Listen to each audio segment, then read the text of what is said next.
This week on Rockstar Superhero.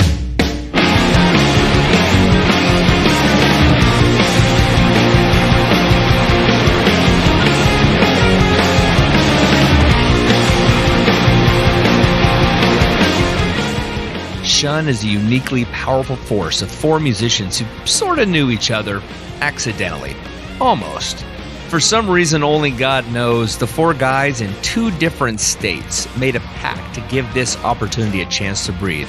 And the result is a new concoction of surprising power and feel. The new album, Shun, is available right now and can be found at every online retailer as well as the band's webpage. It's a worthy addition to your music collection, and you'll be disappointing this interviewer if you don't make the purchase today, because you know you should. Eventually the band will find its way out to your town, but right now COVID's keeping a lid on things, and that's kind of a bummer. But, rest assured, there will come a day, and that day will be glorious. Hopefully we can find them on a dream bill as well, so everybody wins. With that, enjoy my chat with Matt and Jeff from the Carolina-based supergroup Shun on the Rockstar Superhero Podcast.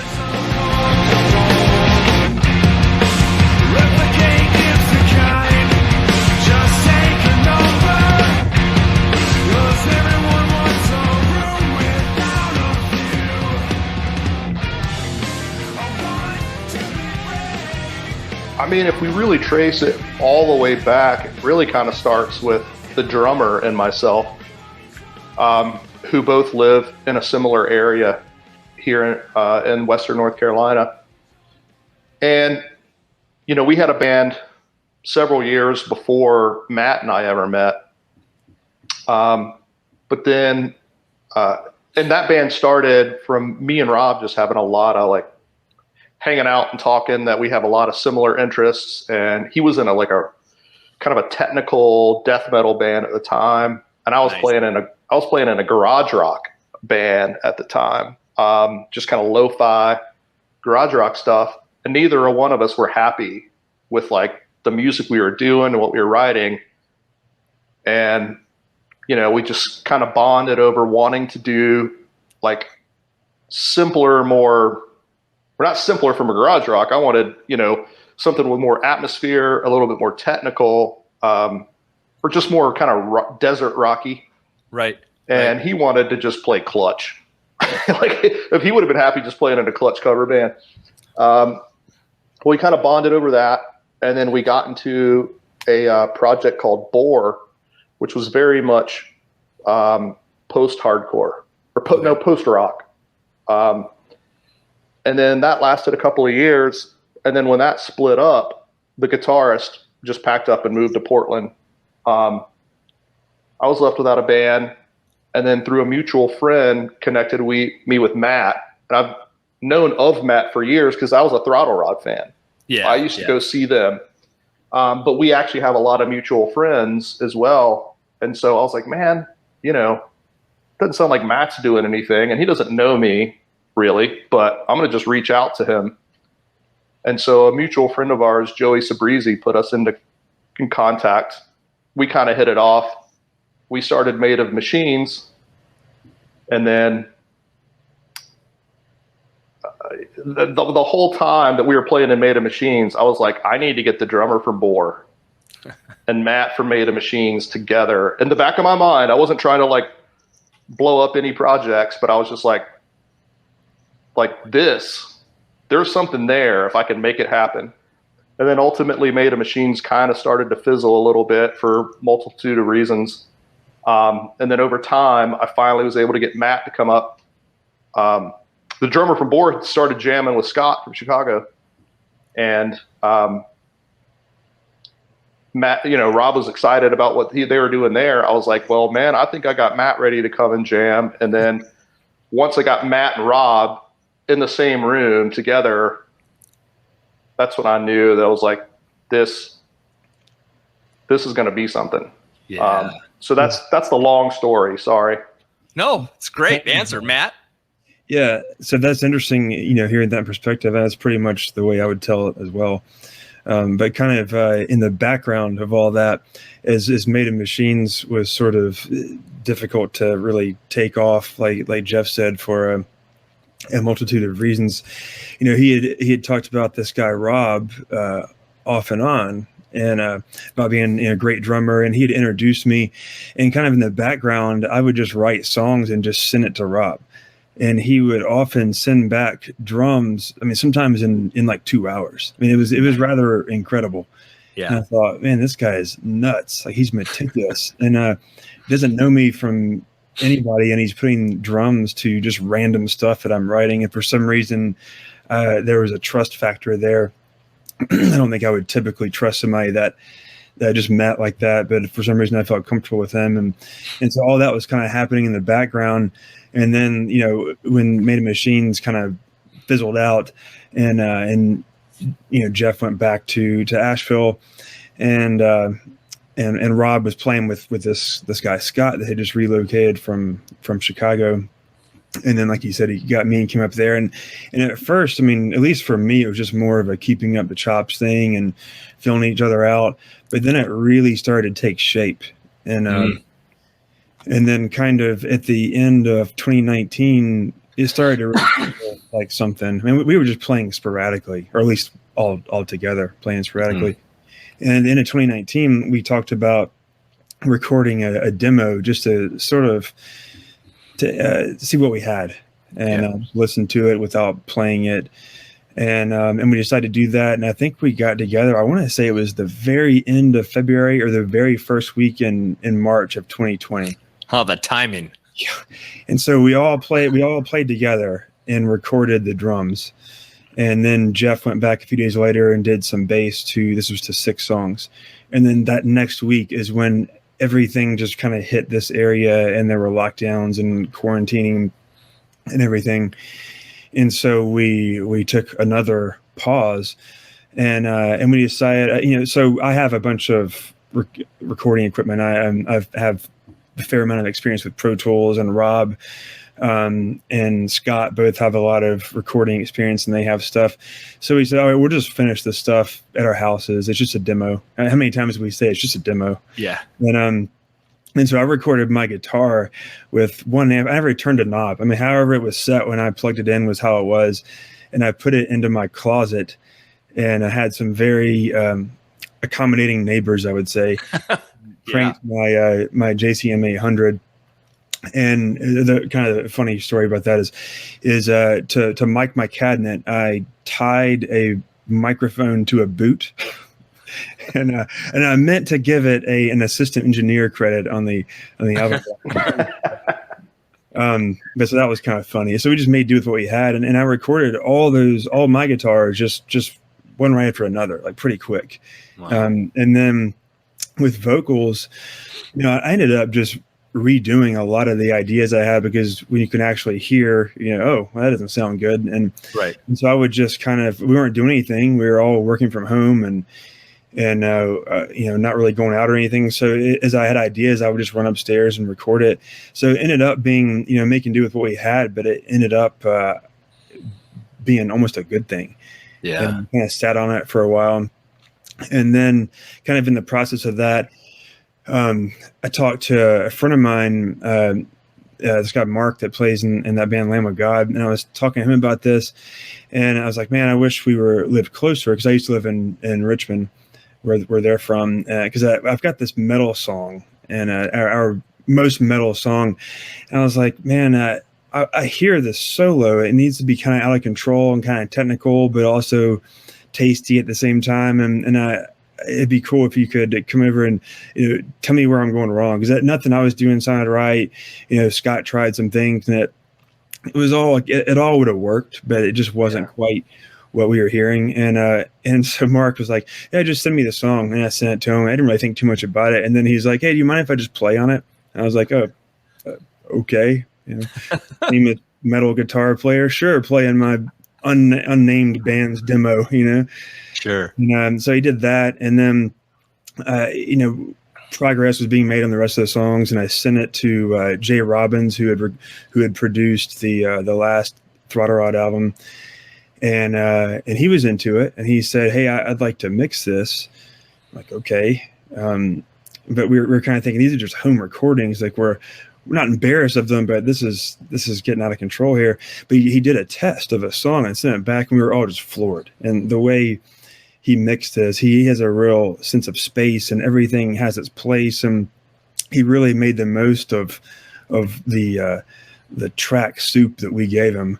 Yeah. We're like, oh wow, this could actually work. And so he did the other 6 songs, and then I sent it to Small Stone, not really with any expectation, just more of a guy sending songs to his friend, because I've been in Scott Hamilton for a long time now, and he just loved it, and he was like, I'll put it out if you can bust out with 3 more songs. So those last 3 songs we wrote completely remote, not ideal, but we made the most of it, and it turned out okay.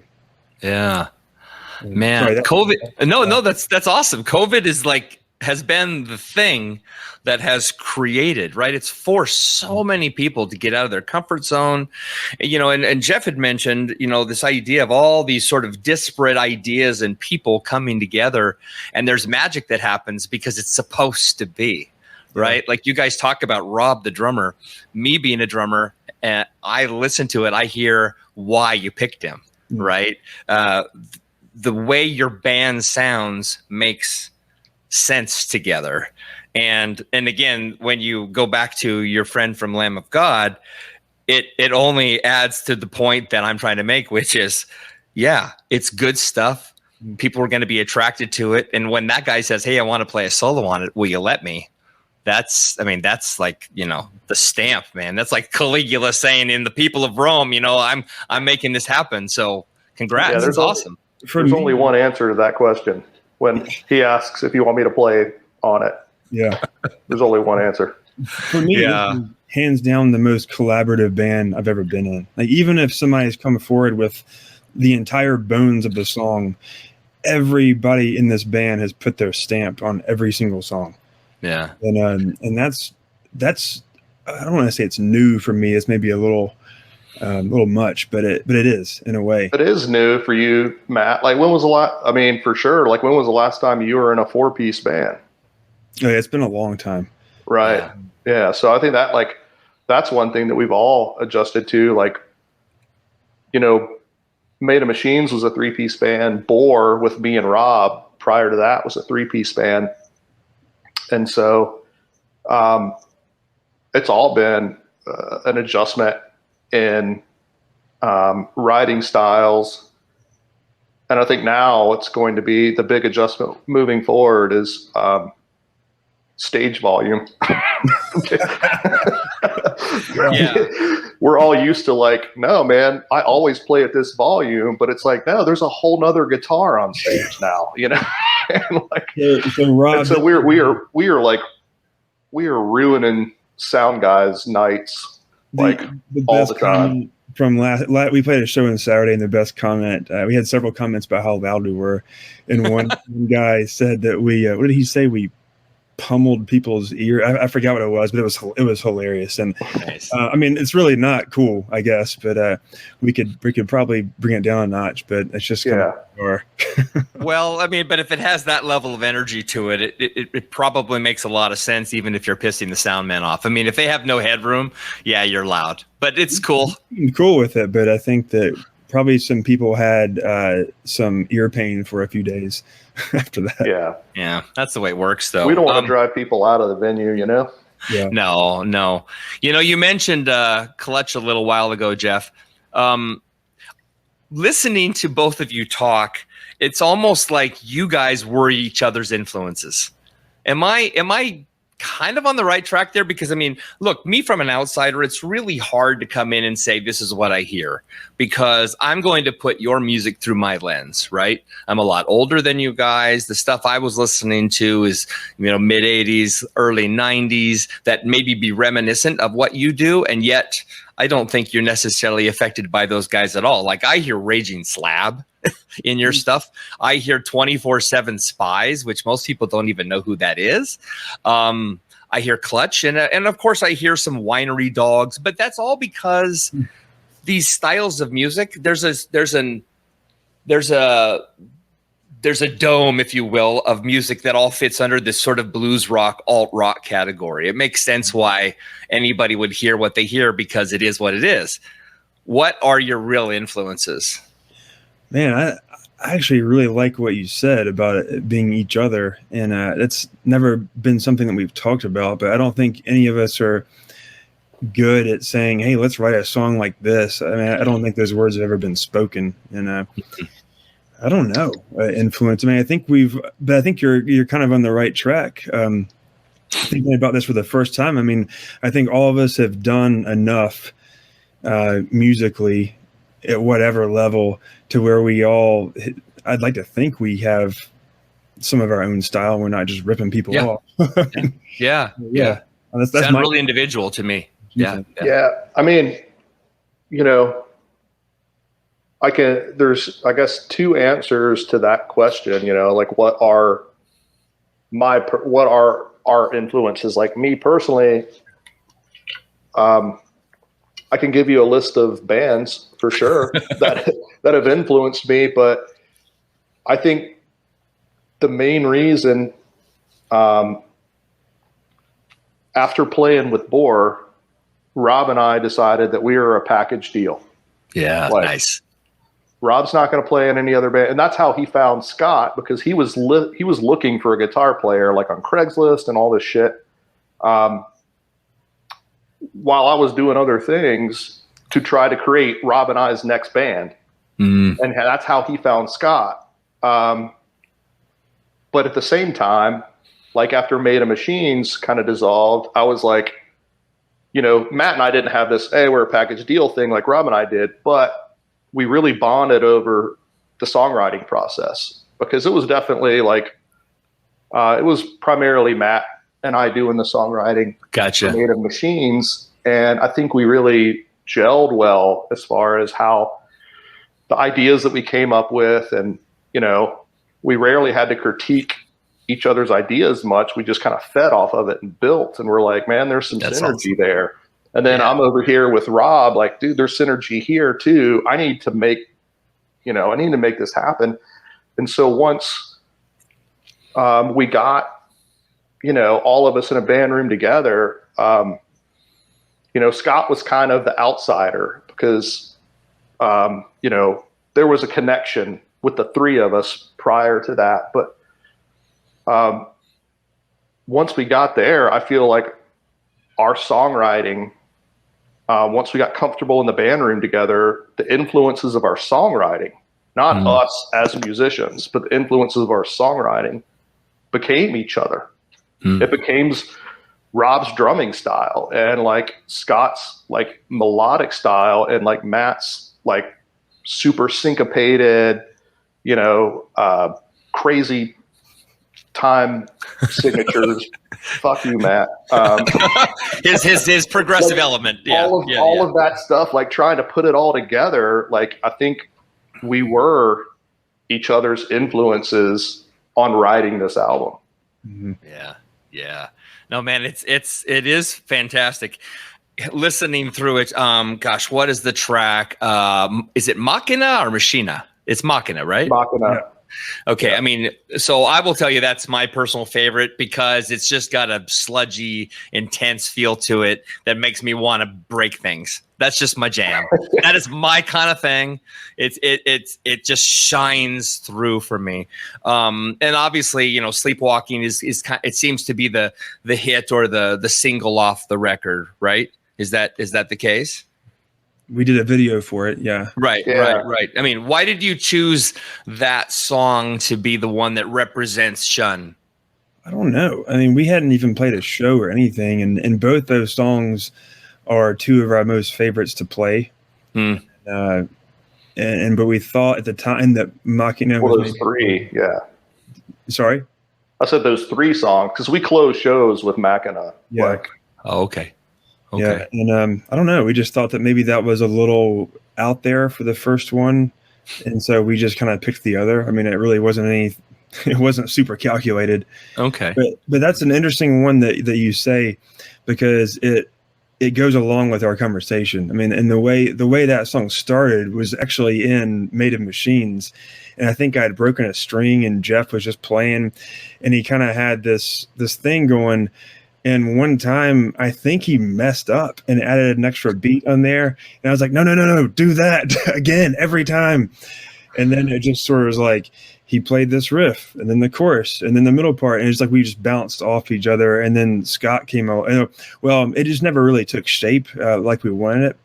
Right. We probably played it like 2 times at practice. And then we decided to show it to this band.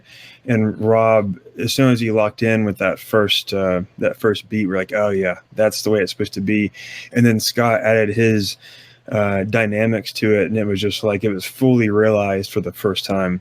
And so even that's what I'm saying. Even though the bones of that were written by 2 people, it's like everybody. It would not be the same without. Yeah, it never playing guitar. It would have never come together without there. Because essentially, what it was from. I mean, we had a complete song with that and Made of Machines. We were just never happy with it, and we never played it. We never recorded it. But I guess it was 3 years went by Yeah. from the origination of that riff and that song to where we were actually like, yes, yeah, this song has been realized. Like, this is what we were after. And I obsessed over that song for years. I mean, it was not forgotten by me. And then I remember I mentioned it to you once, and it had to show you which one I was talking about. You know, there's so much time that passed, but I just knew that song had something, and I was glad to see it get finished. Yeah, no, that's awesome. You know, you've mentioned this a couple times that as a band, you'd kind of do all the songwriting together, right? That everybody sort of brings their element. And if I were to say any one thing, my brain tells me, you know what it is with you guys? You guys have found the secret sauce with each other, and it's your DNA that's actually doing the songwriting. It's like you're fully formed now. Maybe for the first times in your musical lives, you're at this apogee where you've got the right 4 guys together, and you're starting to see accidents that are anything but. You know what I mean? Well, now we're going to break up, but thanks. Yeah. You're gonna get a ton of praise, and then you're gonna get killed in a car accident or something. Still, well, it's not that it hasn't been without its struggles, of course, for sure. Because there's a lot of different Rob and I knew each other, Matt and I knew each other, but I think Scott felt like the odd man out, for a long time, because we did have these previous relationships. And so I feel like fully incorporating him into the band took a while. He was to get everybody on board with, constructive criticism and not getting feelings hurt and stuff like that. It was kind of like, cause he felt like an outsider. And so fully getting him the band hug and being like, hey man, this is all good.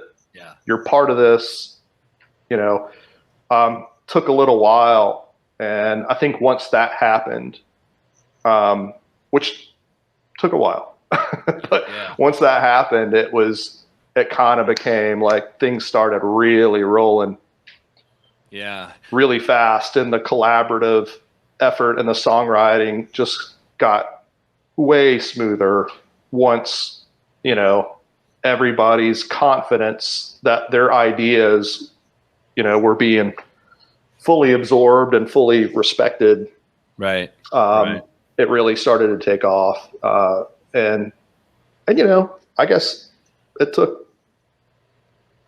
probably takes any band a year or a year and a half, for that to get to that level. And so, we're no different in that, but I did feel like there was a definite kind of a sea change into how our songwriting process went. And because especially when, as Matt said earlier, when Scott from Small Stone was like, hey man, I'll do this, but I need 3 more songs. Yeah.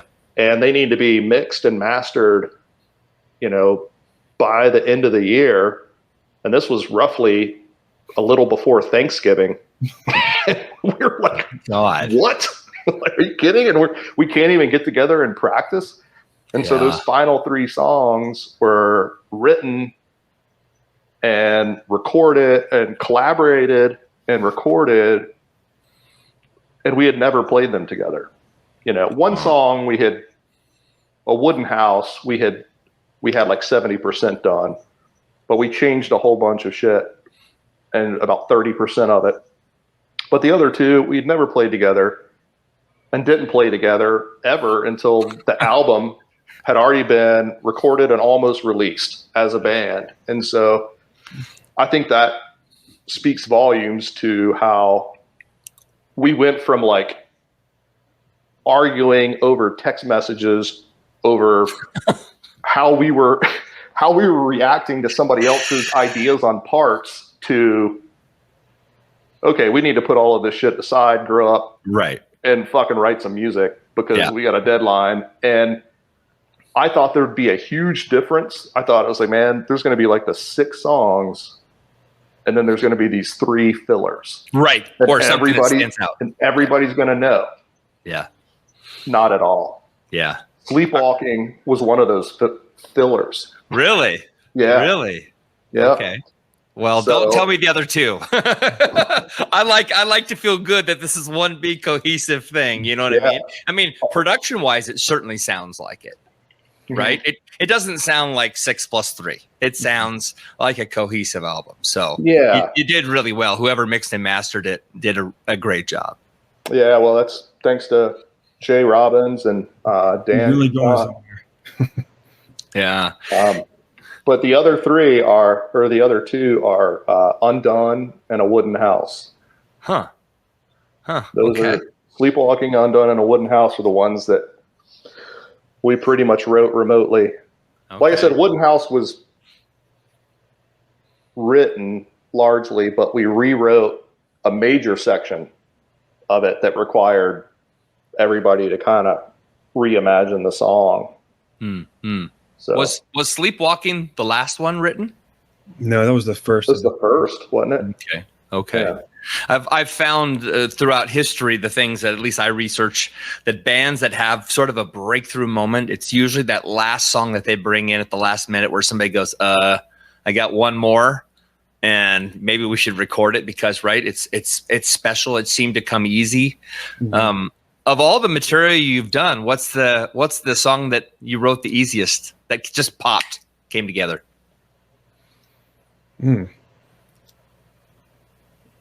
Sure as shit wasn't Once Again. That would be the opposite. I think for me, so Sleepwalking is another. Matt. Sorry, I didn't mean to interrupt you, Matt. But Matt, to his credit, pretty much brought Sleepwalking to us as a complete song. Like that might have been the least collaborative song done. Like he kind of brought it to us. Everybody was like, "No, we fucking love it." I don't know. Let's just throw our salt and pepper on it, and that's all we really had to do. And that was a saving grace because we were all like pretty stressed out about like how can we get 3 more songs and like give Small Stone Records what they want in this short of a time period. And then Matt brings us this banger of a tune. Yeah. Like pretty much within days of knowing that we were going to have to, write, record, and master 3 songs in a month. And so, that song's very much to Matt's credit.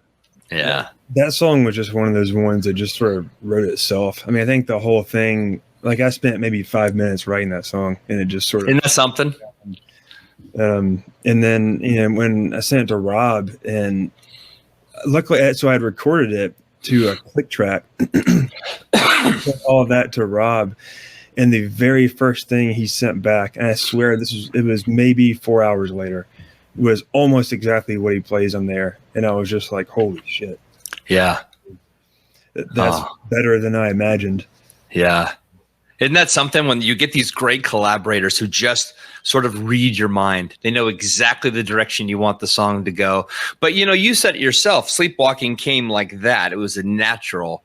And I think when songs come to musicians like yourselves, when they come that quickly, there's a reason people are attracted to it, because there's a sort of an energy inside of it that just says, I'm lovable. You know what I mean? I'm listenable. I'm likable. You want me, right? I mean, this is what happens to great songs. And if I may, I actually wrote a tiny little paragraph of my thoughts on that song yesterday, and I'd like to read it to you. I wrote this. I wrote, "Sleepwalking is a great song and a complete example of what they do. The chorus is epic alt rock. I really love how much the chorus feels like completion to the verses. The bridge solo section is super smart. That halftime feel and the lead back into the final chorus has a bigger and complete feel. Great arrangement, fantastic musicianship, totally my POV, and I'm sticking to it." Yeah.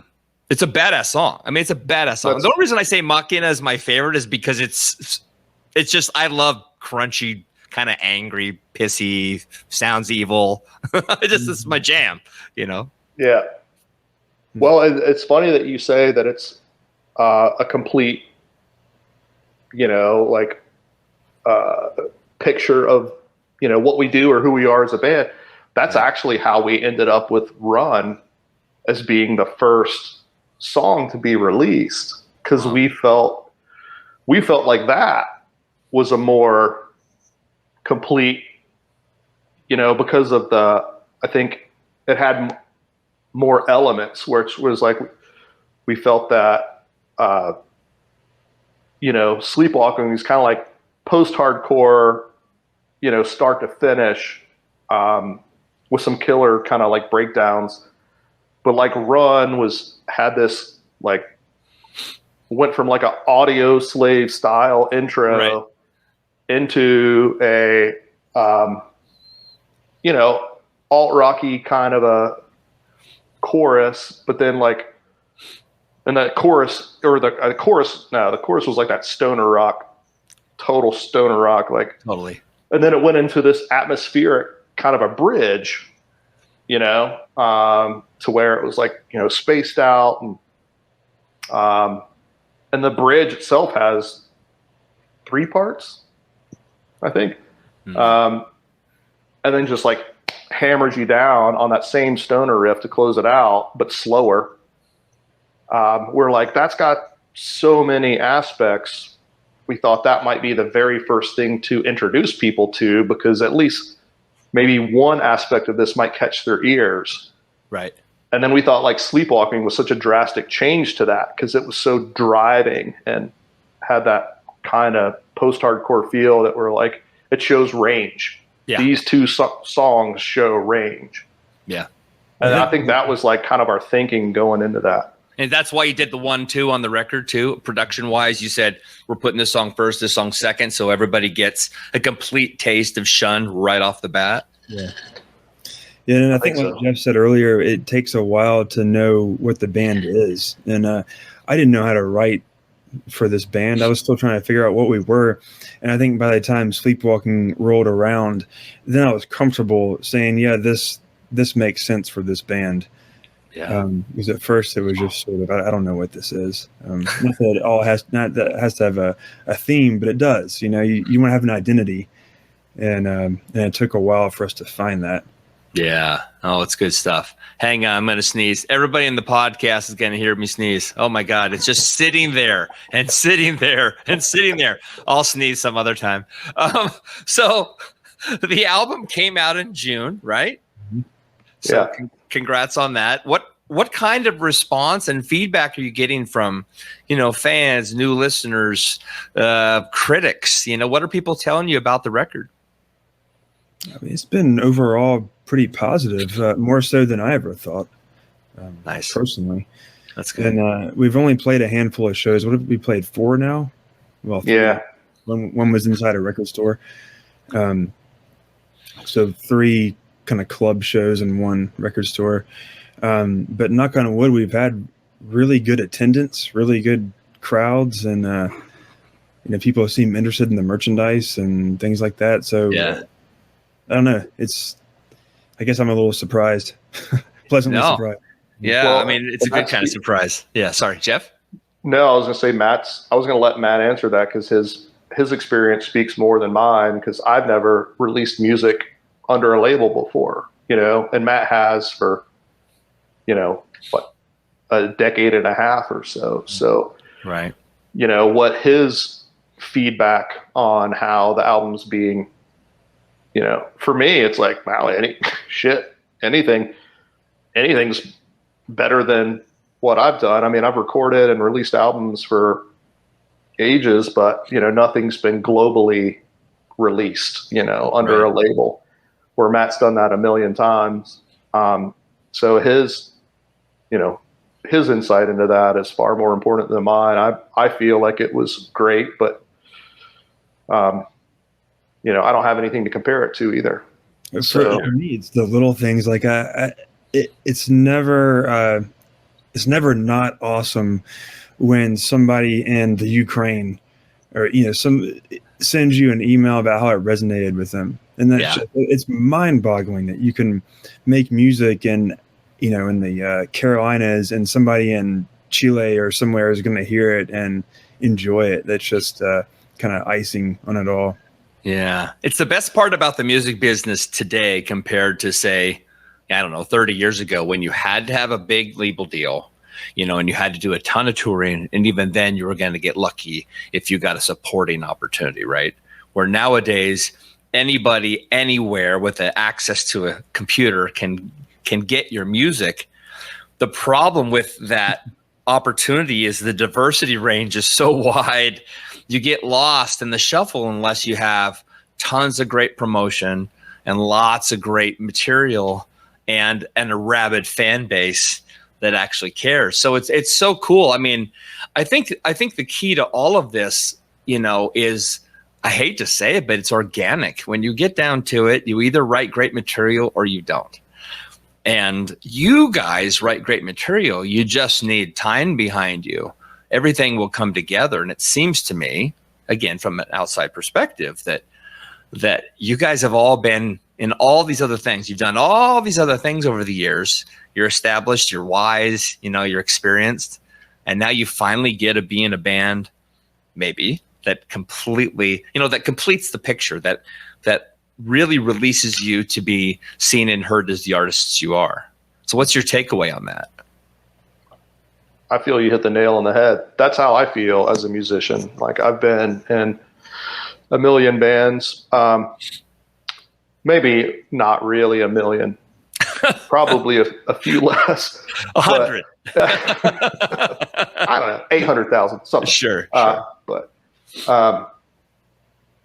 I feel that I'm more complete as a musician. This band has taught me so much. I feel at my most mature level as a musician, and I feel constantly challenged by everybody, which is, I think, at some point, if you're playing in bands and you're just, cruising, if you're writing music, it's one thing to be in a cover band, but if you're in an original rock band, you're writing music and you're not challenged. There it is. What are you doing? What are you doing? Yep. Every aspect of this band challenges me as a musician. I,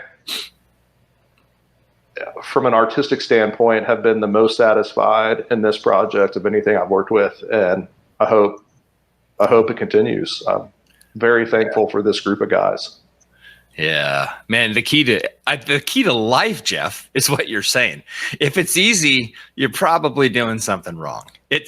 Nothing is ever supposed to be easy, and you'll never not pay your dues. The biggest bands in the world pay their dues. They just pay those dues with more zeros at the end of their, for real. That's, and I'm not making this about me, but I know a ton of musicians that are super wealthy and nothing has changed for them. You know what I mean? Yeah. They're still sitting on their couch, figuring out the modes on their bass, you know what I mean? Or whatever.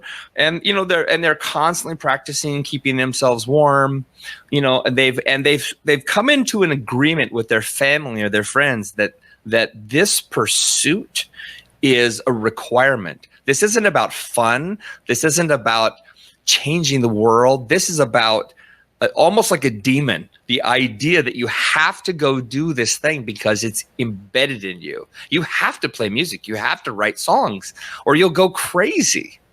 Yeah. Yeah, you pretty much nailed it. I mean, I've had people certainly have asked me, how much longer are you going to play in bands? And I'm like, if only it were that easy. It's not a want to, it's a have to kind of thing. Yeah. Exactly the way I feel. Yeah. There was I'm sorry. Go ahead. Oh, I was just going to say there was a band on our bill that we played with in Columbia that was just, totally different style than us. But it was amazing to watch them because they were a 4-piece, 3 dudes, probably in their early to mid 60s, maybe, and then a drummer that was like half their age. It might have been one of their dude's sons. And they were crushing it. They were, again, early to mid 60s, and they were loud as fuck. They had their shit together. They were playing great. And and everybody was like totally into it. And I was like, you know what? Like, these guys, it's what they have to. Like you said, like, they never hit it big. They don't care. They probably stopped caring 30 fucking years ago. They've got careers, but like, they're never not going to create. They're never not going to write music, and they're never not going to stop, try to play that music in front of people because it's just who they are. And it was awesome to watch. We're going to feel like jerks if they see this and it turns out they're like 45. They look like ZZ Top, but they're actually in their 30s. If they're 45, then they need to lay off the fucking meth. Oh my God, I almost want to end the show on that line. That's great. Oh my God. But it's so true. It's so true. It's an addiction. From the outside world, like my wife used to say to me all the time, well, you get to go have fun. And I'm like, you don't understand.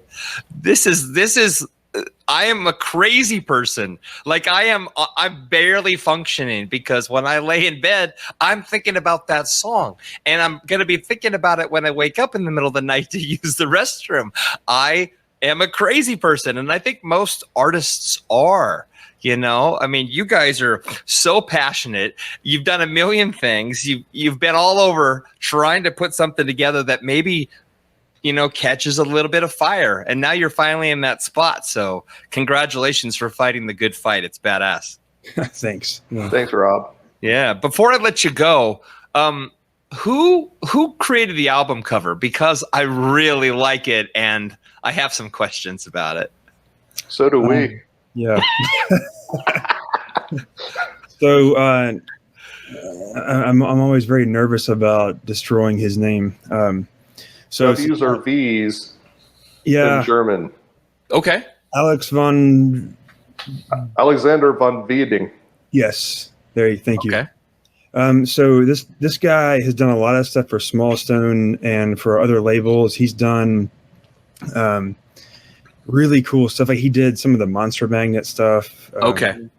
All the Carmen and Burns stuff, I think. And the guy he's just really cool. And I, for some reason, I'm not sure how, I've never worked with this guy before, but we had some proposed artwork, and Small Stone was like, look, I always let you do what you want to do, but I got to say no here. And he said, you need something that you can hold up an album, like an LP, and it looks like an album art, and it needs to like thematically make sense that this, he has really high standards is what I'm saying. This is a Small Stone kind of thing. So he said, let me put you in touch with this guy. I'd really like for you to use him. So we reached out, and we had an idea, and he started kind of going down this path. It was around the holidays, so he wasn't working on it nonstop, but we had this idea. And then I'll be damned if one day I forget where this came, but somehow I found this piece of art online, or maybe, actually, maybe my wife came home and showed me this piece of art. She's like, "Hey, I thought you might like this," and I swear to you, it was exactly what he and I. And so I found it online, and sent him a link, and I was like, "Hey, man, check this out." And he's like, "Oh yeah, that's too close to what I was doing. I don't want to do it anymore." He's like, "But I have this other thing that I had already made," and he showed it to me, and I was like, "That's awesome." And so it resonated with me immediately. Just he never told me what it meant to him, but I know what it means to me, and it fit with a lot of the lyric themes to me. And so I showed it to them, and kind of had my fingers crossed, and everybody was into it, and we've gotten a lot of response over that. Like, people are asking if we can put it on a shirt, and people are buying CDs and LPs when they don't even have a record player or a CD player, and so it's turned out to be a pretty good thing, I think. And it does. Scott Hamilton was exactly right. You hold up the vinyl, and it looks like an album. It looks like something you've seen in the 70s or 90s or whatever time period you're looking at. Yeah. Matt, you should talk real quick about what that art means to you, because it is pretty poignant. And I had never looked at that art and seen what you saw in it. But when we talked about that, I was like, that's the best insight into that artwork that I've heard. So probably like a lot of the bands, the last couple of years or so, last few years, have undoubtedly seeped into people that write lyrics. Yeah. Especially over the last year. And I guess there's a lot of different aspects to this. I won't go into too much detail, but there's a lot of communication aspects. And for me, there's a lot of communication issues that we have, particularly in this country, I guess, right now. A lot. And you've got a lot of, armchair quarterbacks. Everybody's an expert online. People ruin friendships over just total nonsense they know this much about. And just various aspects of communication, just watching, people hate each other.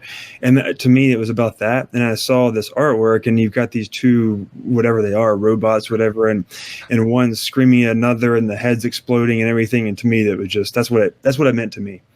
Yeah. Oh no, it's completely rad. The listeners aren't necessarily looking at this, but I will tell you that my favorite thing about it, and I don't know again if this is one of those accidents, but when I saw this, the first thing I thought of was two stumps fighting. And I thought, okay, so is this an idea of like people's ideas? You've got this idea over here and this idea over here. They're fighting and arguing with each other, but they're firmly rooted, if that makes sense, right? That's exactly it. Yeah. And they're stuck, but the one, he's like floating a bit, but he still has his roots stuck in the ground. It's like he's saying, hey, I'm open to new ideas, but secretly, no way. Does that make sense? Yes. I mean, it's exactly it. That's totally like how I read it. I feel I'm smart. Yeah. So I told Alex what I saw in that, and he liked it, but he never told me what it meant to him. So I have no idea, but that's what it meant to me. And it just seemed to fit with themes on there. Oh man, that's so cool. Oh, your kids are knocking. That's actually my dog. Well, before I let you go, I want to ask one final thing, if I can. I know that times are weird right now, and bands are setting up tours, or they're being parts of festivals, and people are starting to buy tickets and fly out to see things, or expecting to see things, and then they're last minute canceled. With the world still in a fair amount of upheaval politically, and the health issues, where does Shun go from here? I mean, do you just continue to write new material, and maybe on the second or third release you finally tour all this material, or what's next for you guys? I mean, I think in this for me, sorry to jump in, but for me, where we are right now as a world, it's really a week by week kind of thing. Yeah. I don't think I'm not thinking that far ahead. It would be awesome to tour. It'd be awesome to get to play in Europe. So, is it going to happen soon? Probably not. No. So we'll just keep doing what we're doing. Yeah. Have either of you guys been out here to the Seattle area in previous bands? I have. Okay. I haven't in bands, but I've spent a lot of time in the PNW and Seattle for sure. Nice. Well, you're welcome out here, and when it happens. Oh, go ahead. Yeah, I don't remember where we played in Seattle, but I have played in Seattle and then Portland at the Satyricon. Oh man, the Satyricon, classic punk rock venue. Yeah, that was a cool place. We played in some, every club has their Metal Monday or whatever it was, and we played some random night like that. It was cool. We had and then I think we slept in a hotel parking lot, pretending like we were staying there. So okay, I think immediately what we're most kind of focused on, I think we got like 3 or 4 tunes that we would like to. We haven't been able to spend enough time together in the band room to like flesh out new material, and I think we've got 3 or 4 pretty promising songs that we'd really like to work on. So, I think our focus right now is to, just keep ourselves in the public eye, at least in the Southeast, by playing a show every, 3 or 4 weeks, hopefully more often, but at least that. And then start working on material. Everybody was so thirsty to tour, right? And so normally we'd be able to jump on, at least like a Southeast swing and grab a handful of dates as a local opener through. But all the promoters and everything, they're booking 4 bands that are doing 3 to 4 bands that are doing a full North American tour all together.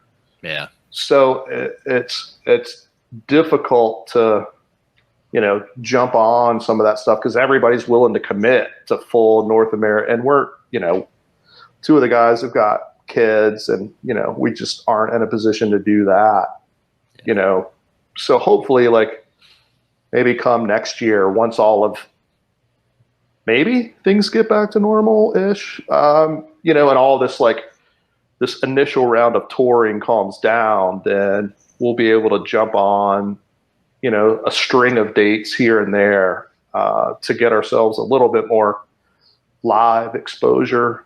Yeah. That's still relatively close to home while we just work on new material. Do you have a dream tour? Like a dream bill either of you'd want? I haven't thought about that. Yes. I don't know that I'm prepared to answer that now. Okay. The attainable dream bill. I mean, everybody could say, you could say, hey, U2 and Metallica, but let's be real, right? Yeah. I mean, sure. Yeah. High on Fire, Mastodon, and Shun. There you go. That's perfect. That'd be a dream bill. That sounds good to me. I'll show up for that. We'll be super outclassed, but no, it'd be cool. It'd be cool nonetheless. Yeah. No, there's no. I mentioned this at the top of the and that's hour mine. here. I'll say that was just off the cuff, and that's mine. Everybody else in the band would have a completely different set of bands. Do you have an answer, Matt? No, I'm trying to. That's a great question. That's a difficult question for somebody off the cuff. Just do it off the cuff. Quicksand. Yes. The Melvins. Shun. Yes. Also a right answer. A right answer. That's cool. Well, I will do my best to make my my area succumb to you when you show up. How about that? Who would you want to see us tour with, Rob? I'd love to see a bill that's really open. So I would love to see Gojira and Black Map. I don't even know Black Map. Look them up. They're like you, but a prog version. So to me, the idea is 3 bands that have this chunky, the chunky riffage and the capability, but none of you sound like each other. And the connecting tissue to me is Shun. You have Black Map open. Shun plays the center. Gojira. Gojira is my top 3 of all time. They're amazing. Yeah, you're speaking Jeff's language now. Yeah. You're speaking my language, Rob. Yeah. But you can open for Clutch. I'll let you do that too. I'll show up. I got Clutch and the Tea Party.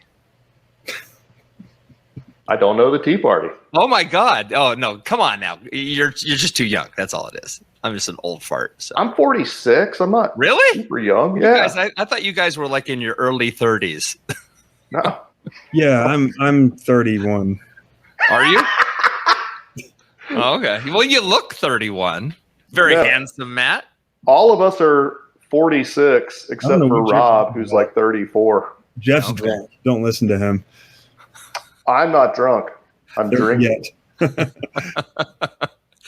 Well, I appreciate you guys making time. I apologize for the weirdness of this get together, but I love what you guys do. As I tell Liz or Dave or anybody who sends me a great band, I only have people on the show that I really dig. So thank you for making the time. This is great. And we'll get this out soon and get some coverage for you and get people to take a listen, get people to take a look. I'll make sure I link everything. And hopefully it happens for you guys. I really want it to take off for you. Truth is what I want for you is what you want for you, right? I want you to have what you want. Thanks. That's amazing. I appreciate you. I appreciate you liking us enough to have us on your podcast, man. It's an honor for us, and you know your music, and obviously, and if we caught your ears, there's no bigger compliment to us. I mean, that's all we can ask for, and we're humbled.